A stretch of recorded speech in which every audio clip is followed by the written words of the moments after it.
ኪራዬ ወይም ቤታችን ግን ቅዝቅዝ አላለብን እንዴ? አንቺ እያለሽ ደግሞ የምን መቀዝቀዝ ነው? እኔ እንደዛ አይደለም ለማለት የፈለኩት። አልገባኝም ማለት እኔ የሆነ አጫዋች ነገር ያስፈልገን እንዴ? ከአንቺ በላይ አጫዋቻውን ከየት ይመጣል? ኪራ እኔ ልጆች ፈልጋለሁ እያልኩክ ነው። አይ ቆይ መጀመሪያ ትዳራችንን በደንብ እናጣጥም። ህጻናት እኮ የትዳር ማጣፈጫዎች ናቸው። እሱማ ጸጋ ናቸው። እና ምን ትላለህ? እርግጥ እኔም እኮ ልጅ ቢኖረኝ አልጠላም። ግን ደግሞ አንቺ መጀመሪያ ራስሽን ህይወት መኖር አለብሽ። ማለት በቃ እኔ አቁምሽውን ትምህርት እንድትቀጥይ እፈልጋለሁ። እሱማ የኔም ሀሳብ እኮ ነው። አዎ ፍቅር፣ ይኸውልሽ ገና ለገና ትዳር ያዝኩ ብለሽ ራስሽን እንድትጥይ ከዓላማሽ ዝንፍ እንድትይ በፍጹም አልፈልግም። እሺ የኔ አበርቺ ባለ አመሰግናለሁ። በቃ አሁን ተካክፈን ልትንበል ነው ይደክመኛል። እሺ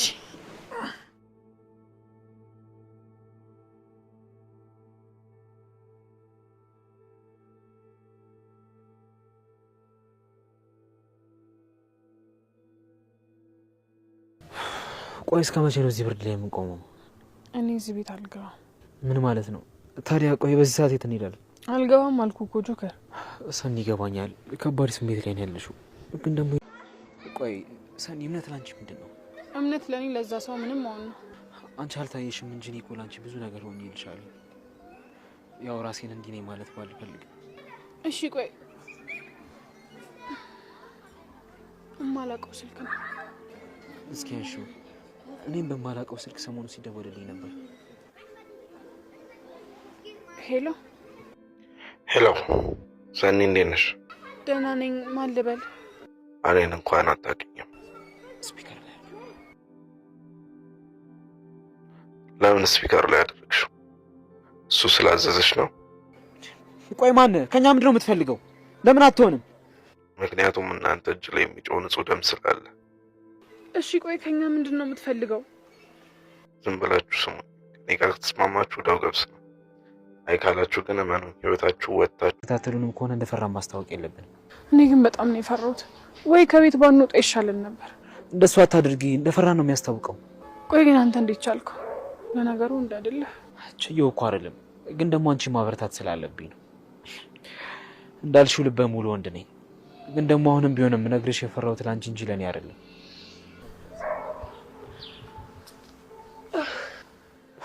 ሰኒዬ እባክሽን ተነሽ፣ ከዚህ አካባቢ እንሂድ። የትም አልሄድም። ምን ማለት ነው? አስፋልቱ እኮ ከዚህ ሩቅ ነው። ደግሞ እዚህ አካባቢ ሲመሽ ምን እንደሚፈጠር አናውቅም አይደል እንዴ? አንተ እንደምታስበው ጠንካራ ሰው አይደለሁም። በቃ አሁን ሁሉን ነገር እንተወውና እውነቱን እንናገር። እኔ እኮ ጨካኝ መሆን ፈልጌ አይደለም፣ ግን ደግሞ በመናገራችን የሁላችንም ህይወት ነው የሚበላሸው፣ በተለይ ደግሞ ያንቺ። እኔ ግን አልችልም። በቃ ሰኒ እባክሽን ያቅተኝ። ቆይ ለምን አንተ በዚህ ልክ በራስ መተማመን እንዳይኖረኝ አደረግ? ቆይ ለምን ሱራ ጓደኛዬ፣ ያው አንተ ከሄድክ በኋላ ከሰው እጅ ማየት ጀመርኩ። ቆይ ራስን ከማጥፋት በፊት አንተ እኔን ለሰከንድ እንኳን ታስበኝ ነበር? የምር ራስ ወዳድ ነህ። እውነት ዛሬ ረገምኩ ሱራ፣ ዛሬ ረግሜሃለሁ።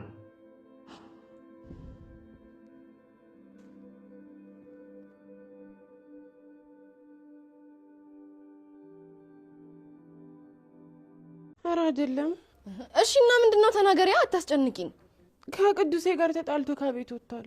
እንዴ ምን ሆነው ነው የተጣሉት? እሱን ለማጣራት ስሞክር እኮ ነው ስልኩ የተቋረጠው። እንዴ ቆይ አሁን የት ነኝ አለ? አላቅም ጽ ግን በቃ መንገድ ላይ ነው ያለው። እሺ ቆየት እንዳለ ካላወቀን ምን ማድረግ እንችላለን? ወይ ደውይለት እስኪ። ስንቴ ደጋግሜ ሞከርኩኝ እኮ ግን በቃ ስልኩ አይሰራም። በቃ እሺ ተረጋጊና ተኝ፣ ነገ ጧት እንፈልገዋለን። እሺ እስከዛ ጽ እና በዚህ ሌሊት ወጥተሽ አንቺም ሌላ ጦስ ልታመጪብን ነው? እኔ አላቅም እኮ ኪራ፣ ጨነቀኝ። ኪራ እውነቱን ነው። በቃ ተረጋጊ፣ ወንድ ልጅ ነው፣ ምንም አይሆን። አዎ እንቅልፍ እምቢ አለኝ። እኔ መተኛት አልቻልኩም። እና ምግብ ትበያለሽ? አልበላም። ግን ከነጋ እኮ ምንም አልበላሽ። አንተም እኮ አልበላ። እኔ ጭራሽ ምግቡ ትዝ አላለኝም። ውስጤ እያሰበ ያለው ነገ ምን ይፈጠራል የሚለው ነው። የኔም አፒታይት ሞቷል። እሺ ታዲያ እንቅልፍ እንዲወስድሽ ጸጉርሽን እየዳበስኩ ላስተኛሽ? ቢያንስ እንቅልፍ ነገሮችን እንዲቀልሽ ያደርግሻል።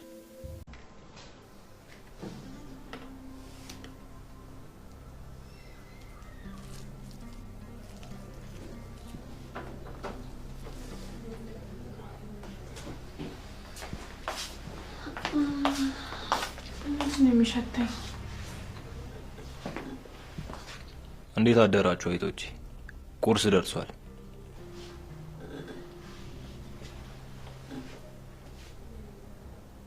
ለምን ቆማችሁ ታኛላችሁ?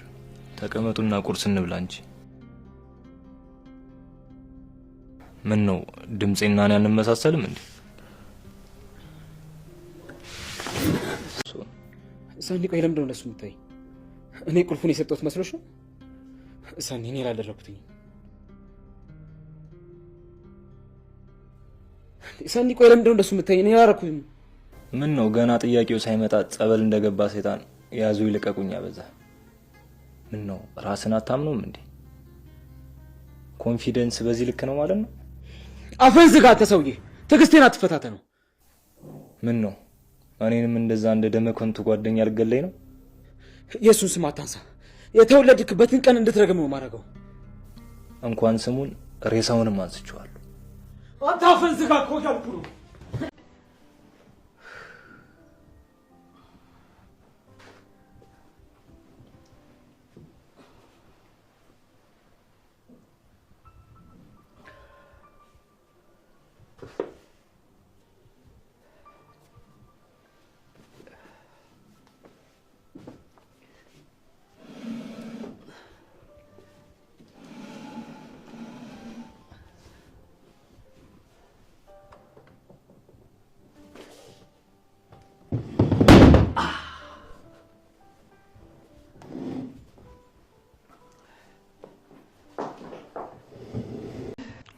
እኔ አልቀመጥም። ቅዱሴ ቁርጤን እንገረኝና እኔ እሄዳለሁ። ምን ማለት ነው? ተቀመጠ እንጂ። ትላንት ለተፈጠረው ከሆነ ትንሽ ተናድጄ ስለነበረ ነው። አቃሉ ተናደ እንደነበር ግን ደግሞ እንዳለ ያወራው ነገር ደግሞ በሙሉ ልክ ነህ። የምር እኔ አንተ ላይ ጥገኛ ነው የሆንኩት። ያን በመናገር ደግሞ ምንም ቅር አላለኝም። ምክንያቱም እኔ ለአንተ ምንም እያደረኩልህ አይደለም። ናቲ ምንድን ነው የምትለው? ና እንደውም እዚህ ጋር ቁጭ በል።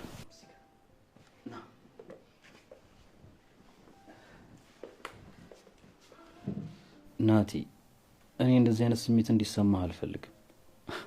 ደግሞ ምን የተለየ ነገር አድርጌልህ ነው እንደዚህ የምትለው? ትላንት ለተናገርኩት ከሆነ ያው ታውቂልህ፣ በቃ ተናድጄ ስለነበረ ነው። ራሴን ቆሜ ብዬ እንደገና ያደረገኝ ቅዱሴ፣ የምር ያወራቸው ነገሮች ምንም ስተት የለው። በነገራችን ላይ እኔና የተከበሩ ኒና ለሽምግልና ነበር አመጣጣችን። ግን እንዴት ነው እኛ ምንም ሳንመከር ሳንዘክር እናንተው ጨረሳችሁት እኮ። ይሄ ነገር ተገቢ ነው? እኔ እኮ ለቀባሪ የማይመች ነበር ማቀው፣ ለካ ለአስታራቂም የማይመች አለ። ያው ዋናው ነገር የና ቅዱስ መስማማታችን ነው አይደለ? አዎ እንዴ እኛም እኮ ስንት ነገራችን ትተን የመጣ ነው። ችግራችን አይተን አስታረቅን ለማለት ብለን እኮ ነው አይደል? እንደ ኪራዬ አይደል ማለት እኔ በበኩሌ እነሱን ለማስታረቅ እንጂ አስታረቅም። አቤት። እንዴት ነው? ደህና ነኝ። ለምንድን ነው የፈለግሽ? ቆይ ሰፈር ድረስ መጥቼ እንኳን ወደ ቤት ግቢ አትለኝም? እኔ ማለት አይጠበቅብኝ። መግባት ብትፈልጊ ትገቢ ነበር። አሁን ለምንድን ነው የፈለግሽ? እኔ እንኳን ለራስ ጉዳይ ነበር የፈለግኩ እኮ። ለምን? በመጀመሪያ ይሄንን ነገር ስነግርህ ከበፊት ማንነቴ ጋር እንዳታገናኘው። ህሊናዬ እናውቀው ዝም ማለት ስላልቻለ ነው የምነግርህ እኮ። ምንድን ነው ንገሪኝ። እሺ የቤት ሰራተኛ ማለቴ ሀዊ ባለፈው አግኝቻት ነበር እና አንተ እንደምታስባት ጥሩ ሰው አይደለች። ቆይ ሲጀመር ከሷ ጋር ምን አገናኘሽ? አንቺ ልጅ ማትነካኪው ነገር የለም ማለት ነው?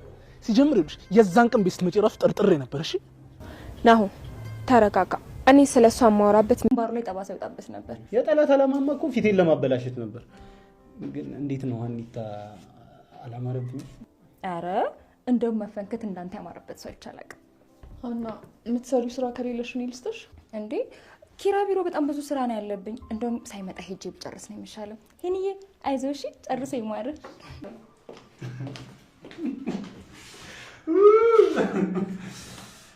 ምንድን ነው የሚያስገለፍጥህ? በገዛ ጥርሴ። ቆይ ምን አገባሽ? ጥርሴ ደከመኝ አላለሽ አይደል? ሳገጠቡልስ ተፈንክተህም አታርፍም? እስኪ አታናዳኝ ተወኝ። አዎ ያው እኔ ምንም ብሆን እኮ ቆንጆ ነኝ። ጥርሰ ፍንክትን ብሆን አምራለሁ ወይ ብለህ እስኪ ጠይቃት። ከሶሲ ጋር ምንድን ነው ያላችሁ? ማናት ሶሲ? ቆይ ጭንቅላትሽን ነው የምጨፈልቀው። እሺ እነግርሃለሁ። ቀጥ እየጠበቅኩሽ። ባለፈው እንደነገርኩ ነው ወደ ምሩ ክፍል አትግቢ ስላት መታች። እሱንማ ነግረሽኛል። ሌላ የማላውቀው ነገር ካለ እንግዲህ ምን ልንገርህ? ሌላ ውጭ ተገናኝታችሁ ታውቃላችሁ? ኧረ እኔ ምን ልታደርግልኝ ያገኛታለሁ? እመኝ ሀዊ፣ አሁን ከነገርሽኝ ነገር ውስጥ አንድ እንኳን ውሸት ባገኝ ህይወትሽን ከሲኦል እየከፋ ነው ማለት ነው። ሰማሽኛ? አንዴ በቃ አታስፈራሪ። ስራ ልሰራ መጥቼን ህይወቴ እንዲበላሽ አልፈልግም። ታዲያ ስራ ብቻ ከሆነ አርፈሽ ስራሽን አሰሪ። ግቢ፣ አሁን ወደ ውስጥ ግቢ። የዛን ቀን አንተን አስፈቅጄ ሲወጣ አግኝቻት ነበር። አሀ፣ እንዴት ነው ግን? አሁን በደንብ እየተሻለ ነው? አዎ ደህና ነኝ። እጄ በደንብ እየተንቀሳቀሰ ነው። ትናንሽ ስራዎችንም እየሰራው ነው። ያው መኪና መንዳት አልቻልኩም እንጂ። አይ ቅዱስ፣ ሁሉም ነገር እኮ በጊዜ ይሆናል። መጀመሪያ አንተ በደንብ አገግም። አረ ፈጣሪ ይመስገን አሁን በጣም ደህና ነኝ። ያው ትንሽ ነገሮች እንዳሰብኳቸው አልሆኑም። በተለይ ደግሞ ሰዎች ቃላቸውን እንደ ሸክላ እየሰበሩ አስቸገሩኝ እንጂ። እናቴ የተፈጠረውን ነገር በትንሹ ነግሮኛል። ታውቃለህ ኪራ፣ ሰብሮ ከሄደ ሰው ተመልሶ ደሽ ትገቢ። እኔ ብዙ ስራ አለብኝ። ስለ ምሩ ማወቅ ያለብሽ ነገር አለ። ስለ ምሩ? አንቺ ስለ ምሩ ምን አውቀሽ ነው የምትነግሪኝ?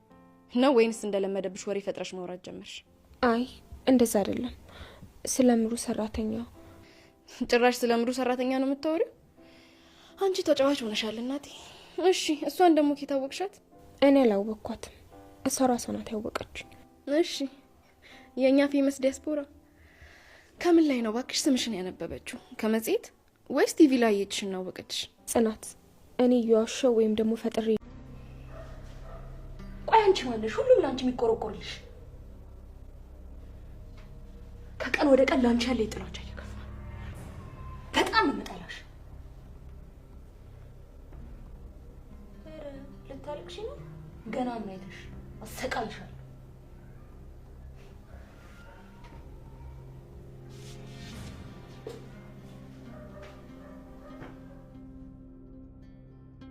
አምላኬ ሆይ ቆይ ለምንድን ነው በሰው እጅ ላይ የጣልከኝ? ይህን ያህል አንተን የሚያስ ጽናት ክፍል 200 ተለቋል ውዶችዬ። እንግዲህ ከነ ሰኒ ቤት ሌባ ገብቷል። እንዲሁም ሰኒ ራሷን ስታ ወድቃለች። ናቲ እና ቅዱስ ተጣልተዋል። ሶሲ ለናሆሜ እንግዲህ ሰራተኛቱ ጥሩ እንዳልሆነች ነግረዋለች። ነገር ግን ናሆሜ ሊቀበልት አልቻለም። ውዶችዬ እስከ መጨረሻው ሰላም ሰላም፣ ውድና የተከበራችሁ የዚህ ቻናል ቤተሰቦች እንዴት ናችሁ? ያለው እግዚአብሔር ይመስገን ሰላም ነኝ። ሰላማችሁ በክርስቶስ ስም ብዙ ይበልልኝ። ለዚህ ቻናል አዲስ የሆናችሁ ሰብስክራይብ እንዲሁም ደግሞ ላይክ ሸር አድርጉልኝ። ሀሳብ አስተያየት ካላችሁ ደግሞ ኮሜንት ስራ አስቀምጡልኝ ውዶችዬ። እንግዲህ በዛሬው በጽናት ክፍል 200 ላይ የተላለፈው ማለት ነው ከነ ሰኒ ቤት እንግዲህ እንዳያችኋት ሰኒን እና ጆከርን ባለፈው የሚያስፈራራቸው ሰው እንዳለ አይተናል። አሁን ደግሞ ጭራሽ ከቤታቸው ገብተዋል ማለት ነው ውዶችዬ። እንግዲህ ፍርሃት አለኝ እያለች ውጭ ላይ ከጆከር ጋር በሚዝናኑበት ታይም እያለችው ነበር ለጆከር ማለት ነው። ከዛም እንግዲህ አይዞሽ እያለ እሱም ከጎኗ ሆኖ እንዲሁም ደግሞ ሲደክማት አዝሎ ወደ ቤቷ ወስዷታል ማለት ነው። ከወሰዳት በኋላም እንግዲህ ብቻዋን መተኛት አቅቷት አብረኝ ተኛ በማለት እንግዲህ አብሮም እንዲተኛ አድርገዋለች። ከዛም እንግዲህ ተነስታ ከእንቅልፍ ልቧ ተነስታ ወደ ሳሎን ስትገባ አጋጣሚ የሆነ ወንድ ቁጭ ብሎ በሽሮ እንጀራ እየበላ አግኝታለች ማለት ነው። ከዛም እንግዲህ አንተ ማነህ እንዴት ስገባህ እያለ ስትለው እንግዲህ አጋጣሚ የሆነውን ነገር እያላት እንደነበር እንግዲህ ሰኒ ራሷን ስታወድቃለች ማለት ነው ውዶች። የራሷን ስታ ከወደቀች በኋላም እንግዲህ ጆከር ውሃ ፍሶባት ምን ብሎባት የሆነቅታለች። ከዛም እንዴት ገባህ ምናምን ብሎ ሲለው እንግዲህ ያው ቁልፉን አንስቶ ቁጭ አድርጎታል ማለት ነው። እንግዲህ ቁልፉን ማን እንደሰጠው ፈጣሪ ይወቅ። እንግዲህ ውዶችዬ ጽናትና ኪራ ያው ጽናት እንግዲህ ልጅ አማረኝ እያለች ነው ማለት ነው። የሚያጫውተን ልጅ ያስፈልገናል እያለች ነው። ኪራ ግን ብዙም አሁን ላይ ያው ትዳር መጠጣም ነው እንጂ ልጅ አይፈልግም ማለት ነው። ማለት አይፈልግም ማለት አይቻልም፣ ግን ደግሞ ያው ቀስ ብለው መውለድ እንዳለባቸው ነው እያወራ ያለው ማለት ነው ውዶችዬ። ጽናት እንግዲህ መውለድ ትፈልጋለች ማለት ነው ውዶችዬ። እንግዲህ ጽናትና ኪራ በተኝተው ባሉበት ታይም ናቲ ለኒና ደውሎ እኔ እኮ በቃ እንደዚህ ሆንኩኝ ብሩኬ ማለት ቅዱሴ ውጭ አስወጣኝና ውጭ ላይ አደርኩኝ በማለት እንግዲህ ተናግሯታል ማለት ነው። ከዛም እንግዲህ እሱ እየተጨነቀ በዛ ሌሊት አሳድሮ ጠዋት መጥቷል ማለት ነው ወደ ኒና ቤት። እንግዲህ ኒናም በዛ ደረቅ ሌሊትና ኪራን ቀስቅሳቸው ቅዱስ ናቲን አስወጥቶታል በማለት እንግዲህ አደናግጣቸው ነበር። እነሱም ከዛ ችግር የለም በቃ ምንም አይሆንም፣ ወንድ ልጅ ነው፣ ነገ ጧት እናወራውና እናስታርቃቸዋለን በማለት እንግዲህ እንድትረጋጋ አድርገዋት እነሱም ተኝተዋል ማለት ነው ውዶችዬ። በነግተው እንግዲህ ናቲ ወደ ጽናት ቤት መጥቷል። ወደ እነሱ ከመጣ በኋላ ግን እንግዲህ ኒናና ኪራ ወደ ቅዱስ ቤት ሄደዋል ማለት ነው። ቅዱስ ደግሞ አጋጣሚ በፍቅረኛው ምክንያት ነበር ከናቲ ጋርም የተጣለውና እሱንም ሊያስወጣው የቻለ ተናዶ በሱ ምክንያት ነበረ። አንዳንዴ ፍቅረኛ ብላችሁ አንዴ ልባችሁን ከሰበረው በኋላ ተመልሶ መጥቶም እንግዲህ ድጋሜ ሊሰብረው ከዛም በላይ ሊሰባብረው ይችላልና ያው ብዙ ትምህርት አለው በነገራችን ላይ እና ቅዱሴ ደግሞ እንደዛ ነው የሆነው ማለት ነው። ምክንያቱም ልቡን ሰብረው ሂዳ እንደገና ተመልሳ ደግሞ ተምራለች ብሎ ነው ይቅርታ አድርጎላት ሊቀበላት የቻለ ነበር። ነገር ግን ዙራ መልሳ ሰባብሮ ነው ሄደችና በጣም ተናዶ ስቲል ሶፋውን ራሱ ቤቱን ራሱ እስከማወቅ ድረስ ደርሷል ማለት ነው ቅዱሴ። እንግዲህ ምናልባት አንዳንዴ በፍቅር መፈተን ያለ ነው ውዶችዬ። እና በዛ የተነሳ እንግዲህ ናቲን አስወጥቶት ነበር። ነገር ግን ይቅርታ ጠይቆ ምንም ችግር የለም እንደዚህ እንዲሰማ ፈልጌ አይደለም በማለት እንግዲህ አረጋግቶት እንደገና ወደ ቤት መልሶታል ማለት ነው ውዶችዬ። እንግዲህ ሄኖክ ተፈንክቷል። እንግዲህ በሄኖክና የኪራ አዲሷ ሰራተኛ በሷ ምክንያት እንግዲህ በሁለታቸው ባለው ቅርበት ምክንያት ኪያ በጣም እየተናደደች ነው። ምክንያቱም ሄኖክ ወደ እሷ ቀረብ እንዲል ትፈልጋለች። ነገር ግን እሷ ያችኛዋ ስትቀራረበው ብዙም ደስ አይላትም እና እየተናደደች እንግዲህ የመናደድ ስሜት አይተንባታል ማለት ነው ውዶችዬ። እስኪ ኪያና ሄኖክ ጣመሩ ያላችሁ እንትን ላይ ኮሜንት ላይ ያስቀምጡልን ማለት ነው ወዶችዬ። እንግዲህ ናሆሚ ሶሲ መጣ ስለ እምሩ ሰራተኛ ለእምሩ አደጋ ላይ እንደሆነች ነግረዋለች ማለት ነው። ነገር ግን ናሆሚ ሊያምን አልቻለም። ምክንያቱም የናሆሚ ሰራተኛ የሶሲን ስልክ ባለፈው አይታችሁ ከሆነ ከናሆሚ ስልክ አውጥታ ስልክ ደውላላት እንድንገናኝ ብላ ሊገናኙ ችለዋል ማለት ነው። ከተገናኙ በኋላ ደግሞ አብረን እምሩን ንጉዳት እያለቻት ነው ማለት ነው። ነገር ግን ሶሲ ደግሞ ይህን ነገር ደግማ ማድረግ ስለማትችል አልፈልግም፣ ይህን ነገር ላደርግ አልችልም፣ ይቅርታ፣ ስለዚህ እባክሽን ዞር ቤልኝ በማለት መታለ ናሆሚ። እንግዲህ እምሩ አደጋ ላይ ናት፣ ሰራተኛችሁ እምሩ መጉዳት ትፈልጋለች እያለችው ነው። ነገር ግን እሱ ደግሞ ማንን ማመን ስለማይፈልግ እሷን አጠግርጎ ለጥፊ መቷት። ያው እንግዲህ ተቆጥቶ እንዳያቸዋት አባሯታል ማለት ነው። ከዛም እንግዲህ መቶ ሰራተኛዋንም ከሶሲ ጋር ያለሽ ቅርበት ምንድን ነው ብሎ እንግዲህ ጠይቋታል። ያለውን እንግዲህ ተናግራለች ማለት ነው። የሁለታቸውም ጥያቄ እንትን ቃል የተለያየ ቢሆንም እንግዲህ ናሆሚ ብዙ ሁሉን አምኖ ለመቀበል ቢከብደውም ያው እንግዲህ እሺ ብሎ ዝም ብሏል ማለት ነው። የሆነ አንድ ነገር ትሆንና አንቺን ህይወትሽን ማመሰቃቀልሽ በማለት እንግዲህ ክፉኛ ተናግሯት ሰራተኛዋንም ውጪ ከፊቴ እንዳለሽ በማለት ያው እንግዲህ ወደ ውስጥ እንድትገባ አድርጓታል ማለት ነው። ነገር ግን በስተመጨረሻ የሰራተኛዋ ሂዳ እምሩን ገና አሰቃይሻለሁ በማለት እንግዲህ እምሩን ስትናገራት ነበረ። እምሩም እንግዲህ በአይኖቿ እንባ ችርፍፍ ሲሉ ነበር ማለት ነው ውዶች። የእምሩ ስቃይ ይብቃ፣ እንዲሁም ቅዱስ ይዳንልን እያላችሁ ኮሜንት ላይ አስቀምጦ።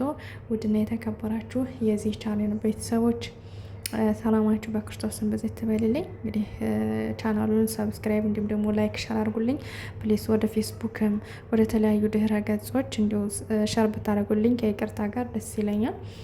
የአእምሮ ስቃይ ደግሞ ይብቃ እያልን ኮሜንት ላይ እንኮምት ማለት ነው። ውድና የተከበራችሁ ማከብራችሁ መወዳችሁ ውዶችዬ ሸር ላይክ የምታደርጉልኝ እንዲሁም ደግሞ ሰብስክራይብ የምታደርጉኝ ሁላችሁንም እግዚአብሔር አክብርልኝ። መልካም ምሽት ተመኘሁላችሁ። ባይ ባይ ብያለሁ።